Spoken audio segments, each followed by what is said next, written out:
This is the District Sentinel Radio 420 Hangout. I am Sam Sachs. I'm Sam Knight. We're broadcasting out of the Sentinel Fort in Washington, D.C. Check out the website, districtsentinel.com. Thank you to all the subscribers who are tuning in for the weekly subscriber hangout. Hopefully you're able to join us on last night's District Sentinel Radio Live. It was a bit of a fun show. We roasted some Democrats as usual. Very foreign policy heavy. Yes, it was. It's been that kind of week. You know, it's a bad week in Washington when you have to focus mostly on foreign policy. Well, let's focus a little bit on domestic policy. Folks, it is a national emergency right now. That means all laws are suspended. They're all suspended. Hell yeah, dude. Not rude. Banks, their vaults are open. ATMs are spitting out cash. You can lie to banks on your loan applications now. They can't enforce federal bank fraud laws. Elliot Abrams is walking down the street somewhere with no protection. Please do not defraud a bank because I said so. For the record. Anyways, turns out we won't get a government shutdown, but we will get a national emergency. The Senate, right now as we speak, or maybe they've just finished, they're voting on the conference committee spending bill, which gives $1 billion for some more border wall, more border security to Trump. It boosts funding at the Department of Homeland Security. That's why 4 freshman progressives voted against, or have come out to say they will vote against this spending bill. The usual suspects here: Ilhan Omar, Alexandria Ocasio-Cortez, Rashida Tlaib, and Ayanna Pressley. They said beforehand that if DHS gets more funding, if ICE gets more funding, they're not going to vote for it. And so they're not going to vote for it, but it probably won't matter. This bill is going to pass the House. It is passing the Senate as we speak. Trump said he will sign it, but as usual, he can't just take the win that he has now. He's getting money. He's getting border wall. He's getting wall. We're getting wall. Remember that? He is remember getting that wall. span of time where they stopped, where they just started referring to it as just wall, not the wall. Just like, we need more wall. Anyways, Trump's getting all that stuff, but he's going to declare a national emergency to use more funding to build more wall that Congress hasn't appropriated to build wall. He's going to circumvent Congress here, and what is clearly an abuse of power and something that will get challenged in court. But in the meantime, he's getting wall. He's getting wall. Yeah, so that's the situation, I guess, here. You would expect, I guess you wouldn't expect this, but this is a big step on part of Trump, an unprecedented step here, direct circumvention of Congress, and yet he's got the support of Republicans in Congress. Senate Majority Leader Mitch McConnell said he stands by the president deciding to declare a national emergency.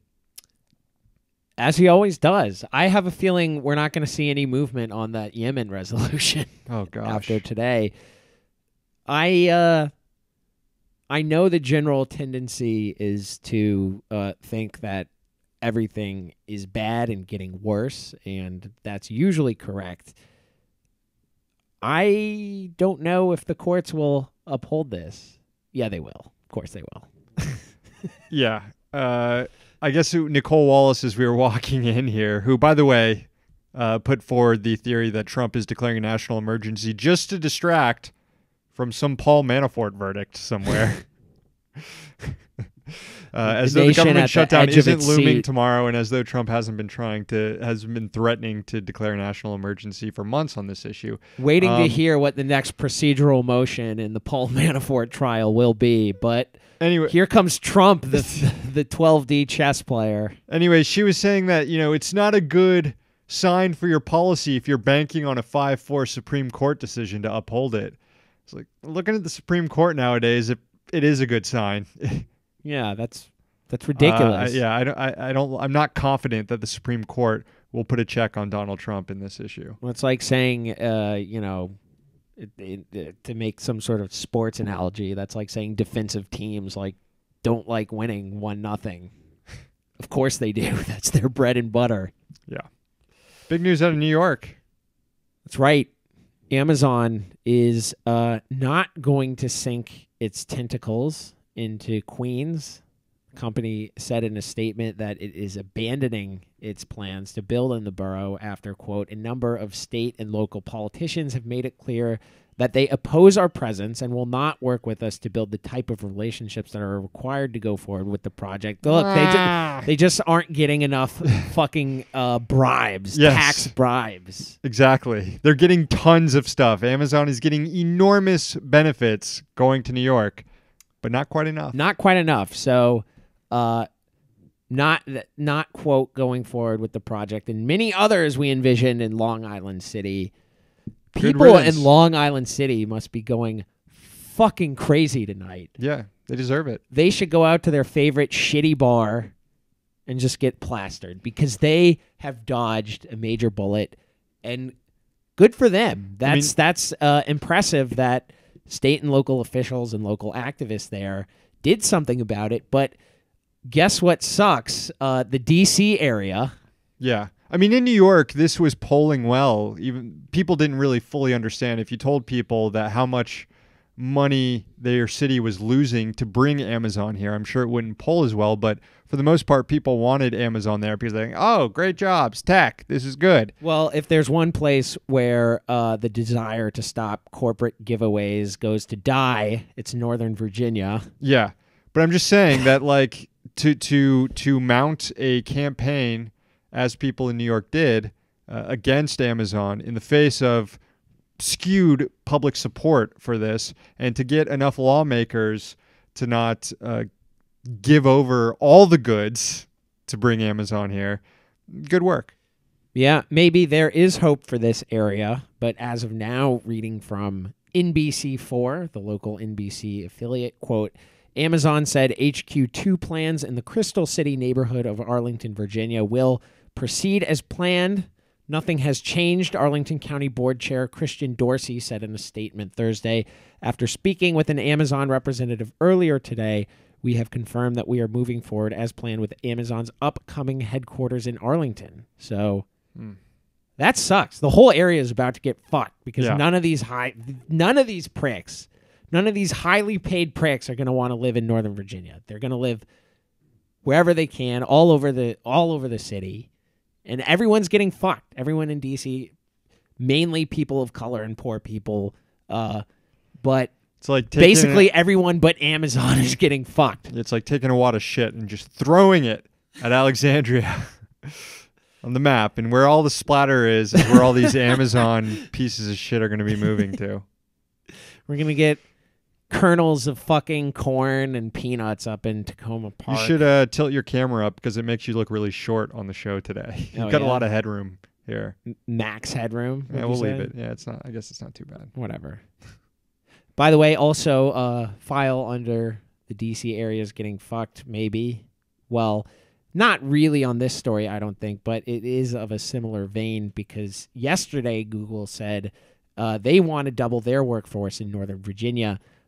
I didn't see any numbers on that. I don't think that will have as big of an impact on the local economy as HQ2 will, but it does sort of speak to a larger story of a greater import of a national and global import that Google, by trying to double its Northern Virginia workforce, is very clearly getting deeper and deeper intertwined into the national security apparatus. I mean, Northern Virginia is just infested with war profiteers and arms contractors and fucking intel spooks and all that shit. There's no other reason why they would want to do that. Maybe government contracting generally, but that skews toward the fucking military intel shit. No, Google's getting in that war profiteering game for sure.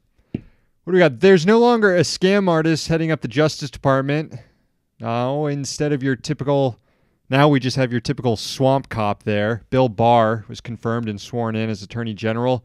He's replacing the giant thumb, Matt Whitaker, who had been serving in an acting role since Jeff Sessions was forced out last year. This is Barr's second stint on the job. He served as AG under President George H.W. Bush from 91 to 93. And Barr has a history that suggests he'll continue the Trump administration's aggressive posture against LGBTQ rights. There are also questions about his independence on the job, given that he has previously criticized the Mueller probe. He has come out saying that presidents should not be investigated. He's also, most troublingly, during his nomination hearing, Barr argued that the U.S. criminal justice system was not biased against non-white people, despite data clearly showing that it is. Barr also suggested he could prosecute journalists. There are a lot of reasons to oppose this guy as Attorney General, and most Democrats did. One Republican did as well. Rand Paul opposed him. Unfortunately, all other Republicans did support Barr, and 3 Democrats did too. Can you guess who they are? Well, there's Joe Manchin, of course. But now we have this new breed of Democrats in there who are going to always be alongside Joe Manchin on these shitty votes. Yeah. They are well, Doug Jones. Yeah, I can read the script, so it's and not really Kristen guessing. Sinema. Yeah, that's... I feel like we're going to see those 3 together a lot on votes. Claire McCaskill probably would have been there if she didn't fucking lose, if she wasn't a total fucking loser. Joe Donnelly, also huge loser. Sound like Trump when talking about the Senate Democrats. Loser. I promise you Rand Paul would have voted for Barr if Republicans needed him to get him confirmed through like he did with Pompeo. Probably, yeah. What was that, on CIA or Secretary of State? I can't remember which one it was at this point, but I definitely remember Paul flipping his vote when it was clear that... I think it was Pompeo. Pompeo, yeah. So the top federal watchdog is telling Congress it needs to protect online privacy in the wake of the Cambridge Analytica Facebook scandal. The Government Accountability Office called for, quote, comprehensive legislation on internet privacy in a report released yesterday. GAO noted it was asked to look into the matter after Facebook data was improperly shared with Cambridge Analytica, a far-right consulting firm. It also gave a nod to the data breach suffered by the credit reporting firm Equifax. Recent incidents, the report said, involved, quote, the misuse of consumers' personal information from the internet, which is used by about 3/4 of Americans. It's hard to ever think of an issue just some sort of consumer issue in my life where we all just weren't just totally getting screwed. The entire country getting screwed. I mean, I guess the financial crisis, the subprime mortgage crisis was, in a way... Well, obviously it was much worse, but... Yeah, but that only affected, like, homeowners and stuff, and people who are renting homes. This affects everybody. Right. Well, it doesn't only affect homeowners. I mean, it obviously impacts... Yeah, it crashed the economy. It did. It did. But just the sheer scale of this, I guess, is what I'm trying to say. The fact that fucking everyone. Yeah, anyway. 11-year-olds and 88-year-olds. Right.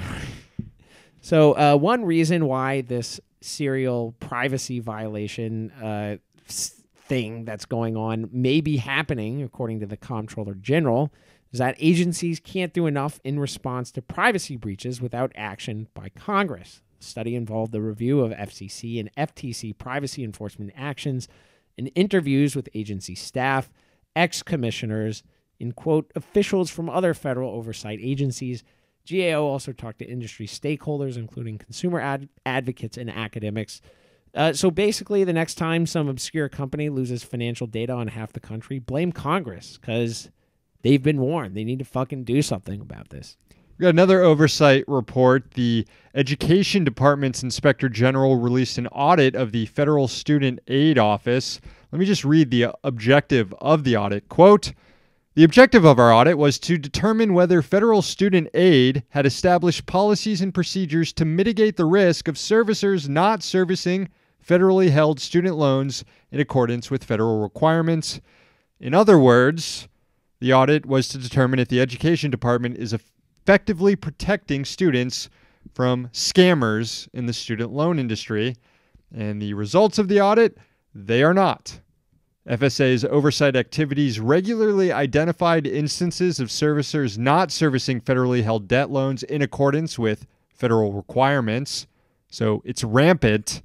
In fact, from January 1st, 2015 through September 30th, 2017, 61% of 343 reports to the Federal Student Aid Office oversight activities disclosed instances of servicer noncompliance. These are loan servicers acting against federal regulations, usually to benefit themselves at the expense of the person who took out the loan, the student.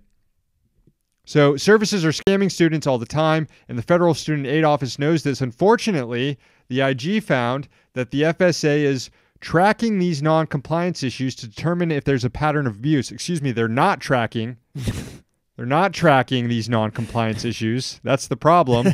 To determine if there's a pattern of abuse. They close them out and they just move on.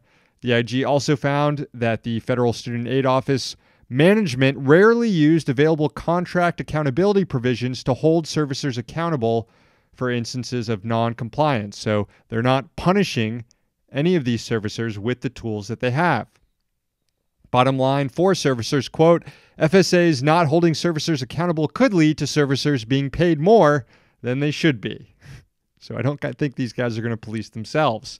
The IG recommended that the department do a better job tracking noncompliance and to start enforcing contract provisions to punish scamming servicers. There's $1.5 trillion in outstanding student loan debt. That's more than credit card debt and car loan debt. Talk about a national emergency. There's one right there for you. I'm surprised the administration didn't respond to this report saying that, like, cracking down on student loan debt servicers was like a violation of the First Amendment or something. I don't know. Anyway, for a House committee to defend their proposed blockbuster merger, top reps from T-Mobile and Sprint testified about the deal, which would integrate the third and fourth largest mobile carriers in the country. Reuters noted that some lawmakers were actually sympathetic to yet even more consolidation in the telecoms market, scenario that really only benefits T-Mobile and Sprint executives and shareholders. The former's insufferable CEO, John Legere, had actually supporters on the House committee. You'll never guess who is among them. Quote, Representatives Anna Eshoo, a Democrat, and Steve Scalise, a Republican. Our good friend Steve asked questions that indicated support for the deal. Meanwhile, a handful of Senate Dems yesterday released a letter urging regulators to kill the T-Mobile Sprint merger, which they said could raise bills by 10% and lead to 30,000 job losses in both companies' combined workforce. Trying to work in what is Steve Scalise's racism angle for supporting this deal. Trying to figure it out. Maybe there isn't one. Maybe it's just good old-fashioned doing favors for capital major company. Yeah. Yeah. So, yeah. That's it. That's, yeah. Safe bet. All right, let's read some poetry nearing the end of the show here. So it's time to take a little haiku break. This one is for Nick. It's the Super Bowl. Uh-oh, here comes a beer ad that's attacking corn. Thank you, Nick. Not exactly timely there. Just reminded me, I was just reminded of the Super Bowl corn furor, the uproar over the corn ad. Yeah. What a weird thing. That was weird. This one goes out to Adam.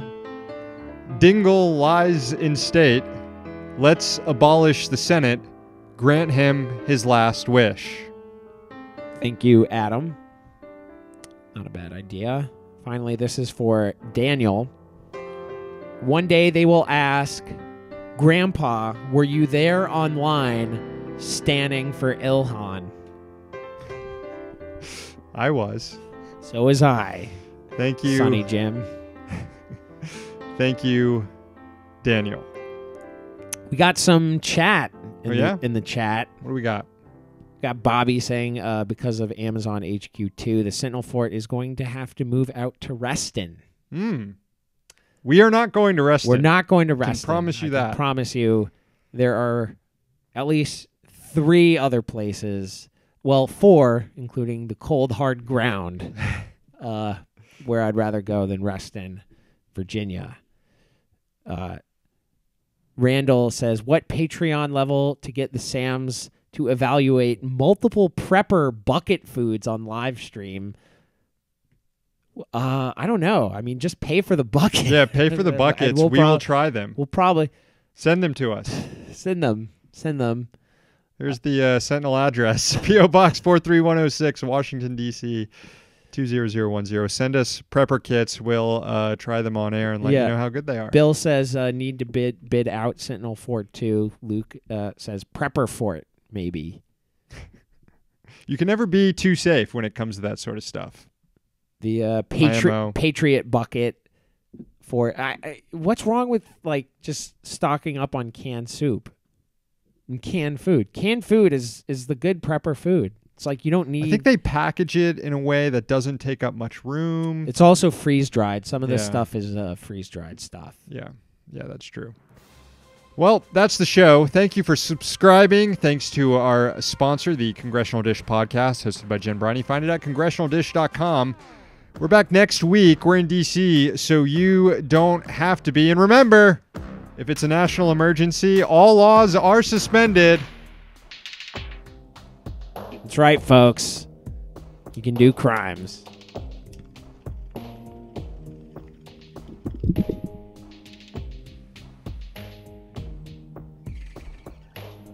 We're here doing crimes in the Sentinel Fort because it's a national emergency. Have a great weekend, everybody.